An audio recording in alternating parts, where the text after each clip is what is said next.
में आपका स्वागत है। मैं विशाल सर आज आप लोगों को क्लास 11th के फिजिक्स सब्जेक्ट के फर्स्ट चैप्टर फिजिकल वर्ल्ड पढ़ाने जा रहा हूँ।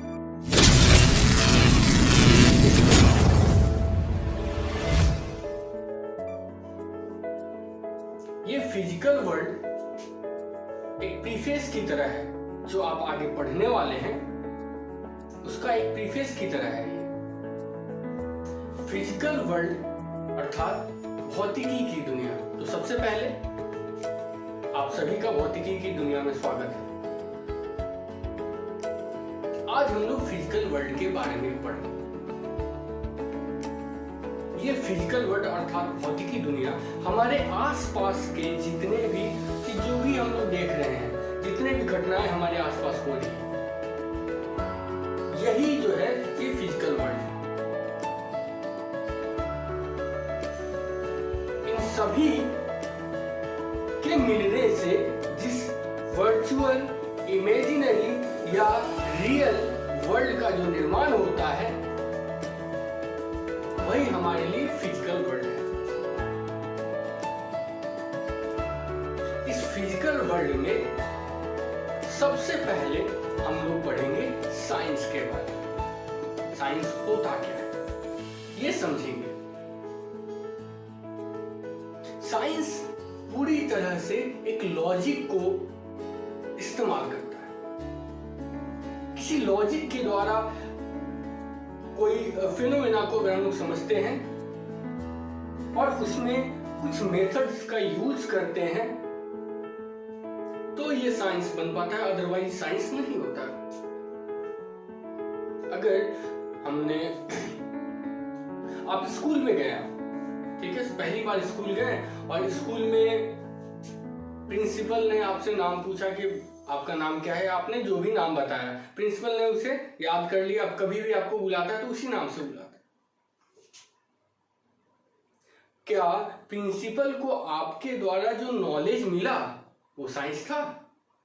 बिल्कुल नहीं, क्योंकि उन्होंने वेरीफाई नहीं किया, उन्होंने उसका कोई ऑब्जर्वेशन नहीं किया कि ये नाम क्यों पढ़ा, एक्सपेरिमेंट नहीं किया। इसमें एक्सपेरिमेंट वाली कोई बात ही नहीं होगी। तो जब तक कोई नॉलेज आपको कुछ प्रोसेस से गुजर कर, वो प्रोसेस के बारे में हम चर्चा करेंगे कि कौन सा प्रोसेस के द्वारा मिलता है जो ज्ञान, और उसको हम लोग बोलते हैं विज्ञान। तो सबसे पहले विज्ञान को समझने के लिए हम लोग ऐसे करते हैं, क्योंकि ये तो पूरा फिजिकल वर्ल्ड से संबंधित होता है। तो हमारे ये ह्यूमन नेचर होता है, ये ह्यूमन नेचर होता है कि हमारे आसपास जितने भी घटनाएं हो रही हैं उन सबको एक दूसरे से रिलेट करते हैं, उसमें लॉजिक ढूंढते हैं। और यह प्रक्रिया इतना सिस्टमेटिक होता है, इतना ऑर्गेनाइज तरीके से होता है कि हमको काफी लॉजिकल लगता है और एक दूसरे से काफी कनेक्टेड लगता है। और इसलिए इस प्रकार का जो भी ज्ञान हम लोगों को मिलता है, जो भी नॉलेज हम लोगों को मिलता है, उसको हम लोग विज्ञान अर्थात साइंस कहते हैं। तो साइंस को हम लोग बोल सकते हैं कि it is an organised knowledge. जैसे आप आसपास में अपने आसपास में देखते हैं, जैसे सबसे बेस्ट एग्जांपल है कि आप सुबह उठते हैं तो देखते हैं कि सनराइज कर रहा है पूर्व से, ईस्ट के तरफ से, और शाम को वेस्ट की तरफ सनसेट होता है। तो इस तरह का घटना जो पूर्व काल से होते आ रहा है, बहुत पहले से होते आ रहा है। तो बहुत पहले कोई फिलोसफर होंगे या कोई एक ज्ञानी होंगे जो ये सोचे होंगे कि हाँ पहले अर्थ यहाँ पे है और हम यहाँ पे हैं, तो सन जो है ऐसे घूमते घूमते निकल जाता है। तो उन्होंने दिया होगा ये कि सन जो है अर्थ के चारों तरफ घूमता है, और उन्होंने अपना एक थ्योरी तैयार करके दुनिया वालों के सामने रखा। फिर जो नेक्स्ट जनरेशन आया उसने उसको पढ़ा और उसके आगे रिसर्च करना स्टार्ट किया, एक्सपेरिमेंट करना स्टार्ट किया, ऑब्जर्व किया और पाया कि नहीं ये स्टेटमेंट गलत है। फिर उसने अपना थ्योरी दिया, वो लिख के चला गया। उसके बाद फिर नेक्स्ट जनरेशन आया, वो फिर उसके बाद से स्टार्ट किया, फिर स्टार्टिंग से नहीं स्टार्ट किया, वो उसके बाद से स्टार्ट किया। तो ये सारे के सारे नॉलेज जो हैं हम लोग को स्टेप बाय स्टेप मिलते जा रहा है,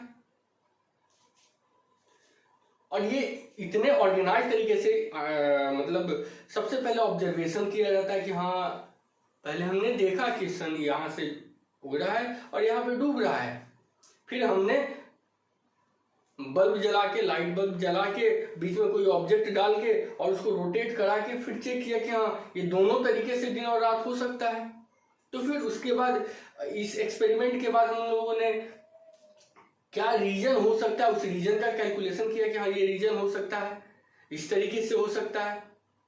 तो इस प्रकार से बहुत सारा एक्सपेरिमेंट करने के बाद तब जाके एक नॉलेज निकल के आता है।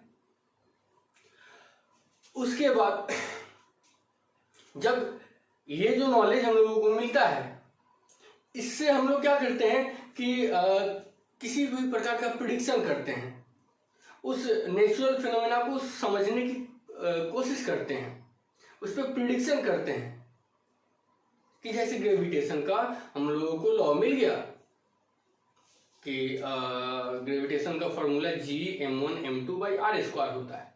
अब इस फॉर्मूले से हमने प्रिडिक्ट किया कि किसी भी चीज को हम लोग कितने स्पीड से फेंकते हैं कि वो अर्थ का जो ग्रेविटेशनल रीजन है, ग्रेविटेशनल फील्ड है, उससे वो बाहर चला जाएगा। और प्रिडिक्शन करते हैं, प्रिडिक्शन में भी गलत भी हो सकता है, प्रिडिक्शन में भी सही भी हो सकता है। अगर गलत होता तो फिर से हम लोगों को स्टार्टिंग से करना पड़ता है एक्सपेरिमेंट, ऑब्जर्वेशन, एक्सपेरिमेंट, और फिर से रीजनिंग करके मैथमेटिकल मॉडलिंग करना पड़ता है। तो इन सारे चीजों में जो भी इन सारी चीजों से मिलकर जो भी हम लोगों को नॉलेज प्राप्त होता है उसको हम लोग क्या बोलते हैं? साइंस बोलते हैं। तो हम लोग बोल सकते हैं कि science is organised knowledge, science is an organised knowledge, है ना। और ये क्या होता है? एक सिस्टमेटिक नॉलेज भी है ना। It is a systematic knowledge that we gain. और ये एक दूसरे से ये इतना अच्छे तरीके से ऑर्गेनाइज होता है कि हम लोगों को ये काफी अच्छे तरीके से कनेक्टेड और लॉजिकल लगता है। और इसका यूज जो है हम लोग नेचुरल फिनोमेना, हमारे प्रकृति के आसपास जो भी चीज हो रहा है उसको समझने के लिए करते हैं कि हमारे आसपास जो भी चीज हो रहा है वो एक्चुअली हो क्यों रहा है। उससे प्रिडिक्शन करते हैं, अनुमान लगाते हैं कि ये ऐसा होता है, ये ऐसा क्यों होता है। अगर उसमें कोई त्रुटि रह जाता है तो फिर उसको मॉडिफाई करते हैं, है ना। तो इस प्रकार से हम लोग साइंस को बोल सकते हैं कि ये एक सिस्टमैटिक एंड ऑर्गेनाइज्ड नॉलेज है किसी भी सब्जेक्ट के लिए, है ना। कोई भी सब्जेक्ट का अगर एक सिस्टमेटिक तरीके से, वेल सेट ऑर्गेनाइज तरीके से अगर हम लोग ज्ञान प्राप्त करते हैं साइंटिफिक मेथड के द्वारा, है ना, साइंटिफिक मेथड के द्वारा कोई भी नॉलेज प्राप्त करते हैं तो वो हमारा हो जाता है साइंस। ठीक है। अब साइंस तो समझ गए, ये साइंटिफिक मेथड क्या है, साइंटिफिक मेथड है क्या, इसको समझते हैं। तो जैसे किसी ने आपको बोल दिया कि देखो नदी जो है वो पश्चिम से पूरब की ओर बहती है, नदी पश्चिम से पूरब की ओर बहती है। आपने सबसे पहले क्या किया कि आप साइंस के स्टूडेंट हैं, आपको उसके बातों पे विश्वास नहीं हुआ और आपने नदी के पास गए। जब नदी के पास आप गए तो आपने देखा कि नहीं, सही बात है, वो आदमी जो था वो सच बोल रहा है कि नदियां जो है पश्चिम से पूरब की ओर बह रही है आपके आसपास का जो नदी। लेकिन अब आपके दिमाग में ये क्वेश्चन उठता है कि ऐसा क्यों होता है, क्या सच में सब नदियां पश्चिम से पूरब की ओर बहती है?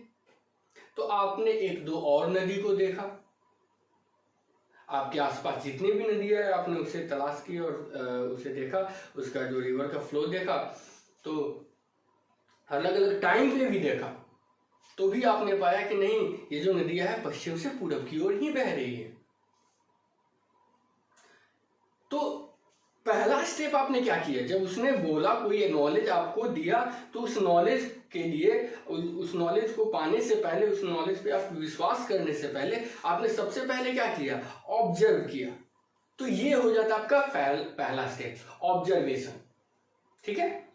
उसके बाद अब आपका मन थोड़ा विचलित हो गया। अब बोला कि अच्छा अगर ऐसा है तो इसको कहीं पे भी हम लोग डालेंगे तो ये पश्चिम से पूरब की ओर ही बहेगा। अब आपने उस नदी में से कुछ पानी जो है आप निकाल लिए किसी बर्तन में और घर पे लाए और एक पाइप में डाल दिए, और पाइप जो था वो ट्रांसपेरेंट था। अब पाइप को आप ईस्ट वेस्ट नहीं करके नॉर्थ साउथ कर दिए और नॉर्थ साउथ करके उसको बराबर पे रख दिए। अब देखते हैं कि वो कहीं नहीं फ्लो कर रहा है, लेकिन जैसे ही उसके पोजीशन में चेंजिंग लाते हैं, मतलब एक को ऊपर दूसरे को नीचे करते हैं तो वो फ्लो करता है। जिधर ऊपर करते हैं उधर से नीचे की ओर फ्लो कर जाता है। तो अब आपको लगा कि नहीं, उन्होंने जो आपको ये दिया था, थ्योरी दिया था, उन्होंने जो नॉलेज आपको दिया था वो नॉलेज गलत हो सकता है। अभी भी आपको पूरी तरह से विश्वास नहीं है, लेकिन फिर भी आप बोल रहे कि नहीं वो गलत हो सकता है, क्योंकि वही नदी का पानी जो है आपने पाइप में किया तो उसका वैल्यू अलग हो, मतलब कि उसका जो मोशन का जो डायरेक्शन है वो अलग हो गया। अब आपने क्या किया कि उस पाइप को और पाइप से पानी निकाल के और मतलब अपना एक्सपेरिमेंट को और बढ़ाया और कमरे में जाकर कमरे में किसी कोने पे आपने उस पानी को डाला। अब कमरे का स्लोप जिस तरफ होगा पानी उस तरफ फ्लो करने लगा। अब आपको पूरी तरह से विश्वास हो गया कि उन्होंने जो आपको नॉलेज दिया था वो नॉलेज गलत है। नॉलेज तो गलत हो गया, लेकिन सही क्या होगा नॉलेज, उसका सही कंसेप्ट क्या होगा। तो ये जो आपने ये प्राप्त किया कि उनके द्वारा वो जो आदमी आपको बताए थे कि नदियां जो पश्चिम से पूरब की ओर फ्लो करती है, तो वो कंसेप्ट गलत है। और वो कंसेप्ट गलत किस आधार पे है, क्योंकि आपने एक्सपेरिमेंट किया और एक्सपेरिमेंट में जो रिजल्ट आया वो रिजल्ट उनके द्वारा बताए गए बातों से अलग था। और इस एक्सपेरिमेंट के द्वारा, अच्छा ये एक्सपेरिमेंट आप काफी कंट्रोल वे में की है ना, तो इस एक्सपेरिमेंट के द्वारा आपने उनके बातों का खंडन किया, तो ये आपका दूसरा स्टेप हो जाता है। कौन सा? Controlled experiment. तो पहला हो गया आपका ऑब्जर्वेशन, पहले आपने ऑब्जर्व किया, तब दूसरा आपने बताया कि ये तब दूसरा स्टेप आपका कंट्रोल्ड एक्सपेरिमेंट होता है। अब आप प्रिडिक्ट करेंगे, अब आपका प्रिडिक्शन होगा कि क्या हो सकता है। तो कारण कुछ भी हो सकता है, कारण कुछ भी हो सकता है। आपको नहीं पता कि कारण क्या हो सकता है, लेकिन आप एक्चुअल कारण क्या है आपको नहीं पता, लेकिन आप क्या कर सकते हैं, अनुमान लगा सकते हैं कि हाँ ये ऐसा क्यों हो रहा है ना। आपने मन में लगाया कि नहीं ये एनर्जी के कारण हो रहा है, जो हाइट ज्यादा हाइट पे है उसके पास ज्यादा एनर्जी है, जो कम हाइट पे है उसके पास कम एनर्जी है। तो हमेशा हायर एनर्जी से लोअर एनर्जी की तरफ ऑब्जेक्ट क्या करेगा, मूव करेगा। यही कारण है कि पानी जो है ऊपर से नीचे की ओर फ्लो कर रहा है। दूसरा आपने एक और कंसेप्ट का यूज किया, एक और प्रिडिक्शन किया कि शायद ग्रेविटेशनल फोर्स के कारण, ग्रेविटेशनल फोर्स अर्थ का जो ग्रेविटेशनल फोर्स है, गुरुत्वीय बल है, वो उस पानी को अपने तरफ खींच रहा है, उस कारण से वो नीचे की ओर फ्लो कर रहा है। जो ज्यादा नीचे है उसके तरफ ऊपर वाला जो है, ऊपर वाला पानी नीचे की तरफ खींच रहा है। ये आपने अनुमान लगाया कि ये ग्रेविटेशन के कारण ऐसा हो रहा है, पोटेंशियल एनर्जी के कारण ऐसा हो रहा है। तो ये जो रीजन था, ये जो रीजनिंग था, ये आपने क्वालिटी के आधार पे लगाया, उसकी क्वालिटी को देख के कि इसकी क्वालिटी में क्या चेंजिंग आ रहा है, और उस आधार पे आपने इस रीजन का पता किया। तो ये हो जाता है आपका क्वालिटिव रीजनिंग, ये क्वालिटिव रीजनिंग हो जाता है। लेकिन क्वांटिटिव रीजनिंग भी होता है। अब इसमें आपको पता चलेगा कि ये क्वांटिटिव रीजनिंग क्या होता है, कि जैसे आपने जब ये अनुमान लगाया कि ये ग्रेविटेशनल फोर्स के कारण है, तो डिस्टेंस जैसे बढ़ाते हैं तो ग्रेविटेशनल फोर्स कितना कम हो जाएगा, पोटेंशियल एनर्जी कितना घट जाएगा, आपका न्यूक्लियर एनर्जी कितना घट जाएगा। तो इन सारे जो भी, जैसे कि मान लेते हैं हम लोगों को क्या फॉर्मूला मिला, G m1 m2 by r² मिला आपको ग्रेविटेशनल फोर्स का। अब जो है दो ऑब्जेक्ट के बीच सेपरेशन हम बढ़ा देते हैं, 2 गुना कर देते हैं, तो उनके बीच लगने वाला फोर्स कितना 1/4 हो जाएगा, मतलब 1/4 कम हो जाएगा, है ना, 1/4 भाग कम हो जाएगा। उसी तरीके से पोटेंशियल एनर्जी वो आधा हो जाएगा। तो इस तरीके से क्या होता है कि आपको एक नंबर मिलता है कि इतना गुना कम हो जाएगा या इतना ज्यादा हो जाएगा। और ये नंबर वाला जो रीजनिंग है, रीजन आप निकालते हैं, उसको हम लोग बोलते हैं क्वांटिटिव रीजनिंग। तो ये आपका थर्ड स्टेप हो जाता है। पहला हो जाता है आपका ऑब्जर्वेशन, सबसे पहले आपने ऑब्जर्व किया, तब आपने एक्सपेरिमेंट किया, कंट्रोल्ड एक्सपेरिमेंट, सेकेंड स्टेप, तब आपने रीजनिंग, है ना, रीजन खोजा, क्वालिटिव एंड क्वांटिटिव रीजनिंग, ये आपका थर्ड स्टेप। अब आपको बहुत कुछ साफ हो जा रहा है, बहुत कुछ आप क्लियर कर लिए कि नहीं, अब पता चला कि ये ऐसा होता है, इस कारण से इस प्रकार का चीज होता है। ये पानी कोई जरूरी नहीं है कि पश्चिम से पूरब की ओर जाए, जो भी सरफेस ऊपर की ओर होगा और जो सरफेस नीचे की ओर होगा, तो उस स्लोप के अलोंग जो है वाटर मूव करते जाए। ये आपने अपना एक कंसेप्ट बना लिया, लेकिन बस क्या यहीं पे ये जो नॉलेज मिल गया वो काफी है? तब आप क्या करेंगे, चौथे स्टेप की तरफ बढ़ेंगे, और वो होता है मैथमेटिकल मॉडलिंग। जैसे आपसे अगर किसी ने पूछा कि अच्छा ठीक है, बात तो तुम्हारा हम ये समझ गए, लेकिन बताओ कि अगर नेपाल के डैम से इतना क्यूसेक पानी छोड़ा जाता है तो मोतिहारी तक पहुंचने में कितना समय लगाएगा या कितने फोर्स से आएगा, या अलग अलग प्रकार का क्वेश्चन पूछा जाता है, तो ये आप कैसे बताइएगा? तो ये बताने के लिए आपको एक मैथमेटिकल फॉर्मूला की जरूरत होती है, और उस मैथमेटिकल फॉर्मूले के लिए आप क्या करते हैं कि एक सारे जितने भी एक्सपेरिमेंट है, सारे ऑब्जर्वेशन है, सारे के सारे जितने भी आपने रीजनिंग निकाला है, क्वांटिटिव और क्वालिटिव रीजनिंग जो निकाला है, उसके आधार पे आप एक फॉर्मूला का निर्माण करते हैं, आप एक फॉर्मूला बनाते हैं और उससे कैलकुलेशन करते हैं, और आपको जो फॉर्मूला मिला वो फॉर्मूला हो जाता है आपका मैथमेटिकल मॉडलिंग। ये आपका नेक्स्ट स्टेप होता है। तो फर्स्ट स्टेप आपका क्या हुआ, ऑब्जर्वेशन। सेकेंड स्टेप क्या हुआ, कंट्रोल्ड एक्सपेरिमेंट। थर्ड स्टेप क्या हुआ आपका,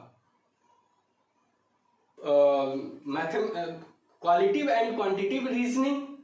फोर्थ स्टेप आपका क्या हुआ, मैथमेटिकल मॉडलिंग। अब ये फॉर्मूला मिल गया, अब ये फॉर्मूला मिल गया। इस फॉर्मूले से आप किसी भी चीज का अनुमान लगा सकते हैं। जैसे आपको फॉर्मूला मिल गया, अब जो है रॉकेट जो है ये अर्थ के सरफेस से छोड़ा जा रहा है ऊपर की तरफ, तो आपने बताया कि देखो आने वाले 14वां दिन के चौथे पहर में ये जो है अंतरिक्ष में चला जाएगा, या फिर मून के सरफेस पे या जुपिटर के सरफेस पे या कहीं पे भी जाके लैंड कर जाएगा ये, या फिर ऐसे कि ये इस स्पीड से जा रहा है और जैसे ही ये मून के एटमॉस्फेयर में इंटर किया तो मून के एटमॉस्फेयर में इतने देर के बाद ये इंटर करेगा और इसके बाद इंजन जो चालू है उसको बंद कर दिया जाए, क्योंकि उसके बाद जो है वो इस मून का जो ग्रेविटेशनल फोर्स है इसको अपनी तरफ खींच लेगा। ये आपने अनुमान लगाया कैसे, उसी मैथमेटिकल मॉडलिंग के आधार पर। फिर आपके अनुमान की सत्यता की जांच कब हो जाती है कि जब रॉकेट को प्रक्षेपित किया जाता है, तो कोई जरूरी नहीं है कि आपके द्वारा जो बनाया गया ये फॉर्मूला जो अनुमान निकाला गया है वो सही ही हो, वो गलत भी हो सकता है। और अगर गलत हो जाता है तो आपको इतने देर का जो आपने प्रोसेस का यूज किया, इतने देर तक जो भी प्रोसेस आपने यूज किया है वो पूरी की पूरी तरह से वैनिश हो जाती है, समाप्त हो जाती है। अब फिर से आपको नए सिरे से ऑब्जर्वेशन करना पड़ता है, फिर कंट्रोल्ड एक्सपेरिमेंट करना पड़ता है, फिर आपको रीजन का तलाश करना पड़ता है, तब फिर से आपको फॉर्मूला का निर्माण करना पड़ता है, और तब आप फिर से प्रेडिक्शन करते हैं। ठीक है, तो आपका नेक्स्ट क्या हो जाता है, नेक्स्ट स्टेप हो जाता है प्रिडिक्शन, है ना। नेक्स्ट स्टेप आपका क्या हो जाता है, प्रिडिक्शन हो जाता है। अगर आपका प्रिडिक्शन सही हो गया तो उसके वेरिफिकेशन एंड फॉल्सिफिकेशन के बाद वह जो कंसेप्ट है वो दुनिया के सामने आ जाता है, जो कि आपका नेक्स्ट स्टेप है। तो ये होता है साइंटिफिक मेथड। अगर कोई नॉलेज इसके बाद इतने चरणों से गुजर के जो नॉलेज आपको मिलेगा उसको आप बोलिएगा साइंस, अदरवाइज बाकी सारे के सारे साइंस नहीं है। एक पहलवान जो है वो अपने सामने आने वाले दूसरे पहलवान, चाहे वो कैसे भी आकार आकृति का हो, उसका ये मतलब कि ये किसी भी पहलवान को पटक देता है। तो ये जो पटक देता है, पटकना इसका साइंस है या कला है, आर्ट है। वो जो टेक्निक्स का यूज करता है वो उसका साइंस है, लेकिन ये जो पटकता है वो पटकने की कला है।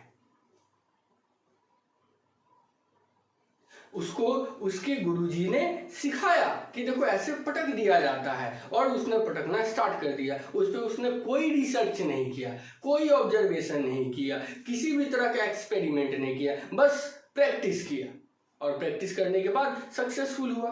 तो वो उसका आर्ट है, ना कि साइंस। तो ये हो जाता है साइंस और साइंटिफिक मेथड।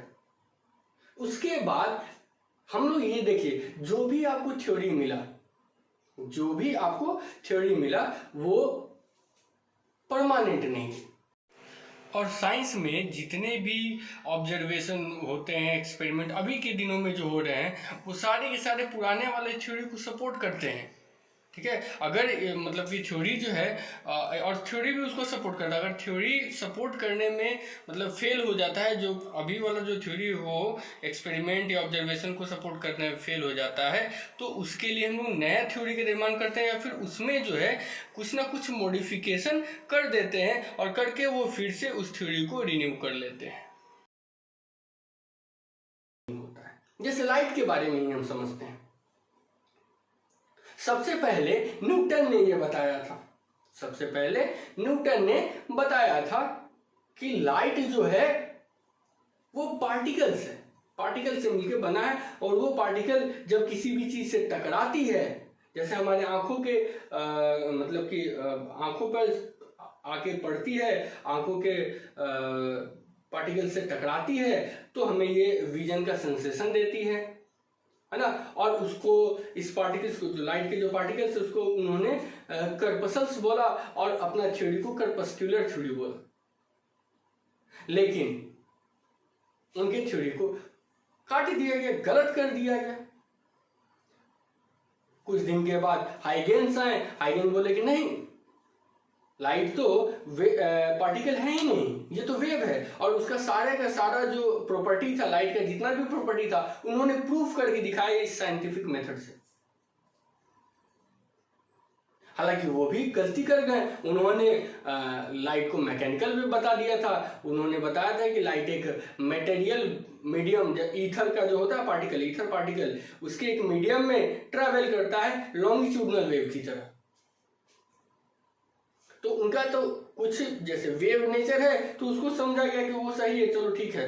लेकिन इनका कुछ जो गलत पॉइंट था, उसको फिर नेक्स्ट जो जनरेशन के जो आए मैक्सवेल, उन्होंने सुधारा कि नहीं, लाइट जो है वो एक इलेक्ट्रोमैग्नेटिक वेव है, प्रकाश एक विद्युत चुंबकीय तरंग है ना। और वो लॉन्गिट्यूडनल नेचर का नहीं, वो ट्रांसवर्स नेचर का है। उसको मटेरियल मीडियम की जरूरत नहीं है, वो इलेक्ट्रिक फील्ड और मैग्नेटिक फील्ड के उपस्थिति मतलब के क्रॉस प्रोडक्ट के डायरेक्शन की दिशा में ट्रेवल करता है, स्ट्रेट लाइन में ट्रेवल करता है। और फिर उस आधार पे उन्होंने बहुत से गुणों का जो है वेरिफिकेशन करके दिखाया, प्रूफ करके दिखाया। फिर उन्होंने भी कुछ ऐसे भी प्रॉपर्टी थे लाइट के जिसको उन्होंने प्रूफ करके नहीं दिखा पाया। तो नेक्स्ट जनरेशन में आए अल्बर्ट आइंस्टीन, और उन्होंने अपना पार्टिकल थ्योरी, फोटोन का थ्योरी दिया। और फोटोन थ्योरी से उन्होंने ये बताया कि लाइट पार्टिकल नेचर शो करता है और वो एक एनर्जी के पैकेट के रूप में ट्रेवल करता है, जिसको हम लोग फोटोन बोलते हैं। हर एक पैकेट के पास E बराबर h न्यू का एनर्जी होता है हर एक फोटोन के पास। और इस आधार पे उन्होंने जो अभी तक किसी ने फोटो इलेक्ट्रिक इफेक्ट है ना, जो कि अभी तक किसी साइंटिस्ट ने नहीं करके दिखाया था प्रूफ, वो उन्होंने प्रूफ करके दिखा दिया। अब उनके थ्योरी को माना जाने लगा, बोला गया कि नहीं सही है, लेकिन फिर भी वो वेव नेचर वाला को वो प्रूफ करके नहीं दिखा पाए। उसके बाद फिर से एक नए साइंटिस्ट आए और डी ब्रोगली साहब, और उन्होंने मैक्सवेल के और अल्बर्ट आइंस्टीन के, हाइगेंस के, सभी के थ्योरी को पढ़ा और तब उन्होंने कंक्लूजन निकाला कि नहीं, लाइट जो है वो डुअल नेचर को शो करता है, और तब उन्होंने एक फाइनल थ्योरी दिया। कल को कोई और साइंटिस्ट आएगा और वो क्या करेगा, इन सारे थ्योरीज को पढ़ेगा और फिर एक नया कंसेप्ट दे देगा। तो यहां पर कोई फाइनल थ्योरी नहीं है। There is no final theory, there is no final concept in science. अब हम बात करते हैं साइंस के टाइप्स की। तो साइंस बेसिकली 3 टाइप का हो जाता है, ये बेसिक है, फिजिक्स, केमिस्ट्री एंड बायोलॉजी। इसके अतिरिक्त पहले एस्ट्रोनॉमी जो था फिजिक्स में ही था, लेकिन उसको अलग कर दिया गया, एस्ट्रोनॉमी भी हो गया और जियोलॉजी भी हो गया। मैथमेटिक्स साइंस का पार्ट नहीं है, मैथमेटिक्स साइंस है ही नहीं। मैथमेटिक्स एक टूल है जिसका यूज हम लोग साइंस को ऑपरेट करने के लिए करते हैं, साइंस में मैथमेटिकल मॉडलिंग करने के लिए करते हैं, क्वांटिटिव प्रिडिक्शन करने के लिए करते हैं, क्वांटिटिव रीजनिंग के लिए करते हैं, है ना। तो मैथमेटिक्स एक टूल है ना, उसका यूज किया जाता है, वो साइंस का पार्ट नहीं है। तो